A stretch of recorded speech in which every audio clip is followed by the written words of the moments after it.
Bonjour à toutes et à tous, moi c'est Gabriel, Et moi, Sophie. bienvenue sur Confluence. Alors, des soldats augmentés génétiquement, des guerres menées par des essaims de drones, non, ce n'est pas le dernier blockbuster de science-fiction.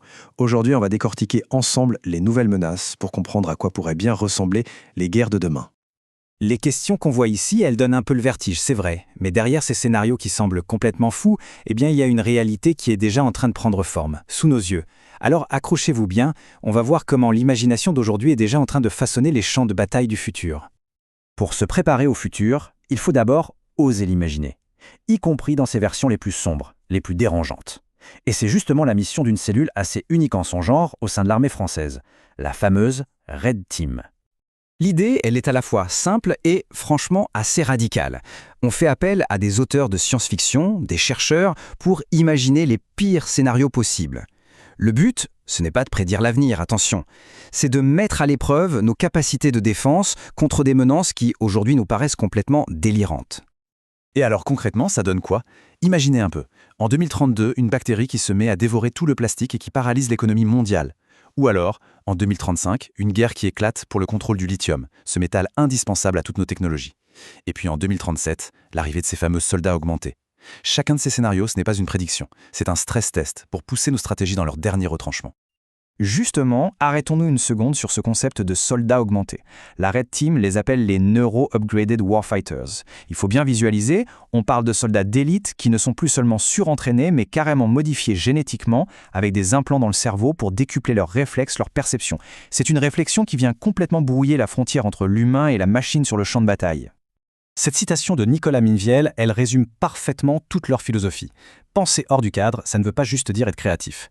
Non, il s'agit vraiment de traquer activement ce qu'ils appellent les signaux faibles. C'est quoi? Ce sont ces toutes petites anomalies dans le présent qui pourraient devenir les menaces majeures de demain. C'est un vrai travail de détective du futur, en fait. Mais attention, cette projection dans le futur, ce n'est pas qu'un simple exercice intellectuel. Loin de là. Parce que la guerre de demain, à bien des égards, elle a déjà commencé, et c'est en Ukraine qu'elle se déroule, transformant le pays en un véritable laboratoire à ciel ouvert des conflits du XXIe siècle. Ce parallèle est saisissant. À gauche, l'imaginaire, un concept de drone futuriste, et à droite, la réalité brutale du champ de bataille ukrainien. Ce qui n'était qu'un concept, une idée il y a une dizaine d'années, c'est aujourd'hui un outil décisif, omniprésent, qui est en train de redéfinir la guerre elle-même. Et on ne parle pas d'une simple évolution, non, c'est bien d'une révolution qu'il s'agit. Le magazine Le Point rapporte un fait qui est proprement historique. Pour la toute première fois, des positions entières, des villages, ne tiennent que grâce à un déploiement massif de drones. Ils sont devenus les yeux, les relais de communication et même les armes de la défense.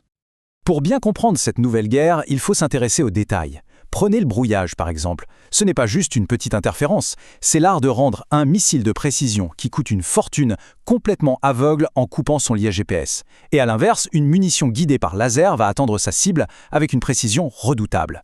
C'est un jeu permanent du chat et de la souris, mais à l'échelle technologique. Toutes ces technologies, elles convergent vers un concept qui est absolument clé, le spectre électromagnétique. C'est le nouveau champ de bataille, mais il a une particularité, il est totalement invisible. Il faut se l'imaginer comme un immense espace aérien, mais un espace aérien pour les ondes radio, le GPS, les communications. Celui qui le contrôle peut rendre son adversaire aveugle, sourd et le paralyser, parfois sans même tirer un seul coup de feu. La supériorité, ce n'est plus qu'une question de blindage, c'est une question de maîtrise des ondes. Et pourtant, malgré cette débauche de technologie, il faut savoir garder les pieds sur terre. C'est exactement ce que nous rappelle cette citation du major Zamcha, « La guerre se gagne au sol ». Pourquoi? Parce qu'un drone peut frapper, oui, mais seul un soldat peut tenir une position, contrôler un territoire, le sécuriser. La technologie est un formidable multiplicateur de force, c'est certain, mais elle ne remplace pas, au final, la volonté et la présence humaine sur le terrain. Bien, on a vu les menaces sur les champs de bataille futurs, et sur ceux d'aujourd'hui. Mais que se passe-t-il quand le champ de bataille n'est plus un pays lointain, mais nos propres sociétés? Quand la menace n'est plus une armée organisée, mais un individu isolé, radicalisé derrière son écran? C'est tout le sujet du terrorisme dit endogène. Pour les services de renseignement comme la DGSI, c'est un changement de paradigme complet. La menace principale ne vient plus forcément de l'extérieur, elle est endogène. Qu'est-ce que ça veut dire? Tout simplement qu'elle naît et qu'elle grandit au cœur même de nos sociétés, souvent nourrie par la propagande qui circule en ligne. Et pour bien mesurer l'intensité de cette menace, voici un chiffre brut communiqué par la DGSI. 15. Ce n'est pas un score, c'est le nombre de projets d'attentats qui ont été déjoués en France sur une seule année. 15. 15 attaques potentielles qui ont été stoppées net. La menace n'est donc pas théorique, elle est constante et elle est ici. Alors quel est le visage de cette nouvelle menace ? Eh bien le profil a radicalement changé. On a affaire de plus en plus souvent à des individus très jeunes, parfois même mineurs, et qui sont très isolés socialement. Leur endoctrinement se fait presque entièrement en ligne, dans une sorte de bulle de propagande. Et le point crucial, c'est qu'ils n'ont souvent aucun lien direct avec des organisations structurées. Ce sont des loups solitaires de l'ère numérique, ce qui les rend incroyablement difficiles à détecter. Cette citation du chef de la DGSI, elle met vraiment le doigt sur le cœur du problème. La menace n'est plus centralisée, elle est atomisée. Concrètement, ça veut dire quoi ? Ça veut dire qu'il n'y a plus de pyramide à démanteler, plus de chefs à arrêter pour que tout s'écroule. Il n'y a qu'une nébuleuse d'individus isolés qui s'abreuvent à la même idéologie en ligne, mais qui agissent seuls. C'est le défi majeur du contre-terrorisme aujourd'hui. Comment est-ce qu'on anticipe l'imprévisible ?